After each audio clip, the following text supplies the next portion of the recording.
Olá, tudo bem com você? Seja bem-vindo a mais um estudo da Bíblia Sagrada e hoje nós vamos estudar sobre um tema muito relevante e esclarecedor, que é o estudo sobre a origem do mal. O guia de estudo bíblico que nós estamos estudando aqui é o Ouvindo a Voz de Deus, tá bom? E hoje nós vamos estudar sobre o tema a origem do mal. Esteja com a sua Bíblia em mãos para que através dela você possa compreender o que Deus tem revelado para nós, para que juntos possamos ouvir a voz de Deus. Eu quero também fazer com você uma oração para que o Espírito Santo nos dê esclarecimento para que a gente compreenda a Bíblia Sagrada. Oremos. Meu Deus e Pai, nós queremos aprender mais sobre a Tua Palavra e pedimos que o Senhor ilumine a nossa mente, nos dê a compreensão, Pai, para que nós possamos não ser apenas ouvintes, mas também praticantes do que a Bíblia nos ensina. É o que nós pedimos por Jesus. Amém. Muitas pessoas se fazem algumas perguntas, por exemplo, se Deus é um Deus de amor e é todo-poderoso, por que existe sofrimento? Como harmonizar um Deus amoroso e que quer salvar o ser humano com a existência de calamidades, com a existência de doenças, sofrimento que existe nesse mundo? Essa resposta nós vamos encontrar no estudo de hoje. A primeira pergunta é: de quantos anjos é composto o exército de Deus? E a resposta está lá no livro do Apocalipse, capítulo 5, verso 11, que diz assim: Vi e ouvi uma voz de muitos anjos ao redor do trono, dos seres viventes e dos anciãos, cujo número era de milhões e milhares de milhares. De quantos anjos então é composto o exército de Deus? O exército de Deus é composto de milhares de anjos. E a segunda pergunta diz assim: que descrição a Bíblia faz de Lúcifer, o ex-líder dos anjos? O livro de Ezequiel diz assim: Tu eras querubim da guarda ungido e te estabeleci, permanecias no monte santo de Deus, no brilho das pedras andavas. Perfeito era nos teus caminhos, desde o dia em que foste criado, até que se achou iniquidade em ti. Elevou-se o teu coração por causa da tua formosura, corrompeste a tua sabedoria por causa do teu resplendor. Lancei-te por terra, diante dos reis te pus para que te contemplem. Então a resposta para a segunda pergunta fica assim: perfeito era nos teus caminhos até cometer iniquidade.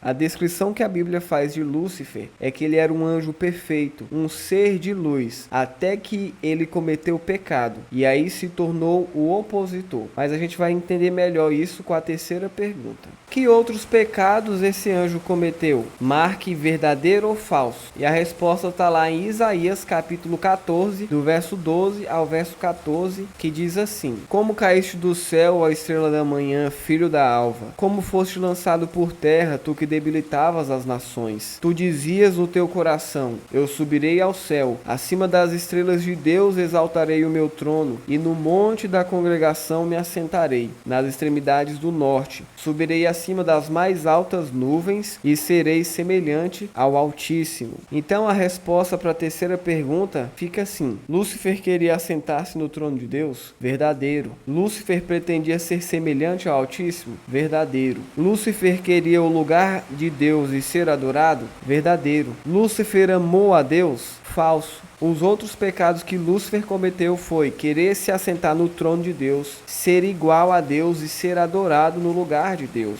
E a quarta pergunta diz assim: qual foi o resultado da rebeldia desse anjo? Apocalipse capítulo 12, do verso 7 ao verso 9. Diz assim: houve peleja no céu. Miguel e os seus anjos pelejaram contra o dragão. Também pelejaram o dragão e seus anjos. Todavia não prevaleceram, nem mais se achou no céu o lugar deles. E foi expulso o grande dragão, a antiga serpente, que se chama Diabo e Satanás, o sedutor de todo mundo. Sim, foi atirado para a terra e com ele os seus anjos. Então a resposta para a quarta pergunta fica assim: houve no céu uma grande peleja, uma grande batalha entre Cristo e Lúcifer. O mal surgiu no céu através de um anjo de luz que se rebelou contra Deus e passou a se chamar Satanás. Nesse conflito, a terça parte dos anjos se uniu ao inimigo e todos foram expulsos do céu, vindo alojar-se na terra. Apocalipse capítulo 12, verso 4. Esse texto é muito esclarecedor, porque o que aconteceu no céu? Lúcifer, ele começou a elevar o seu coração. Ele começou a pensar assim: eu sou um ser muito inteligente, muito sábio, e eu também mereço ser adorado. Eu quero ser igual a Deus. E aí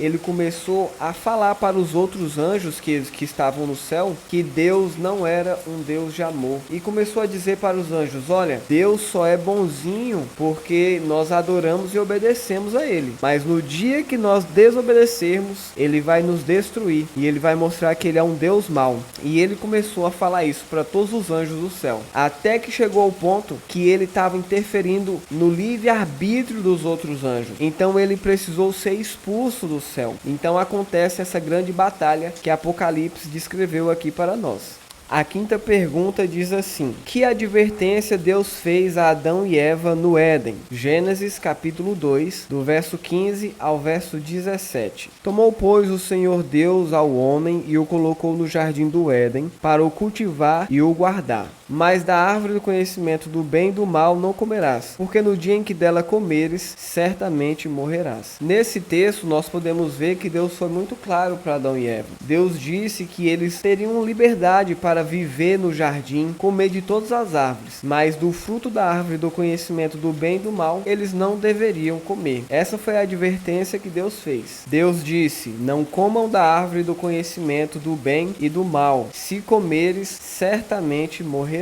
Contrariando a advertência divina, o que a serpente disse à mulher? Gênesis 3, do verso 1 ao 5. Diz assim: mas a serpente, mais sagaz que todos os animais selváticos que o Senhor Deus tinha feito, disse à mulher: é assim que Deus disse: não comereis de toda a árvore do jardim? Respondeu-lhe a mulher: do fruto da árvore do jardim podemos comer, mas do fruto da árvore que está no meio do jardim, disse Deus: dele não comereis, nem tocareis nele, para que não morrais. Então a serpente disse à mulher: é certo que não morrereis, porque Deus sabe que no dia que dele comerdes, se vos abrirão os olhos, e como Deus sereis conhecedores do bem e do mal. A serpente disse: é certo que não morrerás, sereis como Deus. Muitas pessoas se perguntam: por que Deus deixou ali no meio do jardim aquela maldita árvore do conhecimento do bem e do mal? Se Deus não tivesse colocado aquela árvore ali, certamente Adão e Eva não teriam pecado. E é verdade, só que Deus não duela contra o próprio caráter. Deus um dia na eternidade decidiu criar seres livres, e assim também foi com Adão e Eva, com o ser humano. Então Deus precisava também deixar ali um ponto de escolha, e ele escolheu uma das árvores do jardim. E a grande importância aqui era se eles iriam obedecer a Deus ou desobedecer. E Satanás, usando aquela serpente, levou Adão e Eva a serem tentados, e assim eles desobedeceram a Deus. E a pergunta 7 diz assim: que certeza Deus transmitiu a Adão e Eva quando eles pecaram? Gênesis capítulo 3, verso 15 diz assim: porém inimizade entre ti e a mulher, entre a tua descendência e o seu descendente. Este te ferirá a cabeça e tu lhe ferirás o calcanhar. Jesus Cristo, o descendente da mulher, esmagaria a cabeça da serpente. Então essa foi a certeza que Deus deu ali para Adão e Eva, que um dia Jesus iria, o descendente da mulher, e daria fim a essa história de pecado. E foi com essa certeza que, mesmo expulsos do jardim do Éden pela desobediência, Adão e Eva continuaram tendo esperança. Jesus deixaria o céu e, através do mistério da encarnação, nasceria de mulher, viveria como homem e, por sua morte e ressurreição, decretaria o fim do domínio de Satanás. Muitas pessoas dizem assim: nossa, Adão e Eva foram muito ingênuos, porque como que eles puderam cair naquela conversa da serpente? Na realidade, Satanás é muito sagaz, e até hoje ele usa das suas artimanhas para enganar as pessoas. Olha o que diz a próxima pergunta: de que maneira Satanás nos engana hoje? 2 Coríntios capítulo 11, verso 14 e verso 15, e Mateus capítulo 24, verso 24. E não é de admirar, porque o próprio Satanás se transforma em anjo de luz. Não é muito, pois, que os seus próprios ministros se transformem em ministros de justiça, e o fim deles será conforme as suas obras. Aí Mateus diz assim: porque surgirão Surgirão falsos cristos e falsos profetas, operando grandes sinais e prodígios para enganar, se possível, os próprios eleitos. Então hoje também, Satanás engana muitas pessoas, transformando-se em anjo de luz, realizando milagres, sinais e prodígios. Tem uma frase do Rubem Alves que ele diz assim: se as pessoas imaginam que Satanás anda aí pelo mundo com um chifrinho, com um tridente ali na sua mão e um rabinho, estão muito enganadas. E é verdade, Satanás é muito sagaz e ele vem com a aparência de um ser de luz, com a aparência de verdade, para enganar as pessoas. Então você e eu, nós devemos tomar cuidado, assegurar a nossa vida pelo que está escrito na Bíblia Sagrada. A pergunta número 9 diz assim: contra quem o inimigo está especialmente irado em nossos dias? E a resposta está em Apocalipse capítulo 12, verso 12 e verso 17, que diz assim: por isso festejai, ó céus, e vós os que nele habitais. Ai da terra e do mar, pois o diabo desceu até vós, cheio de grande cólera, sabendo que pouco tempo lhe resta. E irou-se o dragão contra a mulher, e foi pelejar com o restante da sua descendência, os que guardam os mandamentos de Deus e têm o testemunho de Jesus, e se pôs em pé sobre a areia do mar. Então, pessoal, aqui pede para marcar verdadeiro ou falso. Hoje Satanás está irado contra aqueles que não seguem mandamento algum? Falso. Contra aqueles que seguem os 10 mandamentos? Verdadeiro. Contra aqueles que escolhem alguns mandamentos para obedecer? Falso. Nesses últimos dias da história, Satanás está irado contra aqueles que guardam os mandamentos de Deus e têm o testemunho de Jesus. A pergunta de número 10 diz assim: como nos é possível vencer Satanás? E a resposta está lá em Efésios, capítulo 6, do verso 10 ao 18. Quanto ao mais, sede fortalecidos no Senhor e na força do seu poder, revestindo-vos de toda a armadura de Deus, para que poderdes ficar firmes contra as ciladas do diabo, porque nossa luta não é contra o sangue e a carne, e sim contra os principados e potestades, contra os dominadores deste mundo tenebroso, contra as forças espirituais do mal nas regiões celestes. Portanto, tomai toda a armadura de Deus, para que possais resistir no dia mau, e depois de terdes vencido tudo, permanecer inabaláveis. Estai, pois, firmes, cingindo-vos com a verdade e vestindo-vos da couraça da justiça. Calçai os pés com a preparação do evangelho da paz, embraçando sempre o escudo da fé, com o qual podereis apagar todos os dardos inflamados do maligno. Tomai também o capacete da salvação e a espada do Espírito, que é a palavra de Deus, com toda oração e súplica, orando em todo o tempo no Espírito, e para isso vigiando com toda perseverança e súplica por todos os santos. E aqui, pessoal, a Bíblia nos apresenta uma maneira em que você e eu podemos ser vencedores nesse conflito contra o mal, usando a armadura de Deus. A resposta fica assim: revestindo-nos de toda a armadura de Deus, tendo o escudo da fé, seguindo a palavra de Deus, orando em todo o tempo. Então, pessoal, se nós queremos ser vitoriosos, nós precisamos ter um relacionamento com Deus, a ponto de quando formos atingidos por alguma coisa, termos a fé necessária para permanecer firmes. Através da oração, nós podemos levar tudo aquilo que tem nos afligido a Deus, e Ele vai responder às nossas orações, nos dando força e perseverança. Vamos recapitular? No estudo de hoje, nós aprendemos que Lúcifer era um anjo de luz e quis tomar o lugar de Deus. Eva foi enganada pela serpente.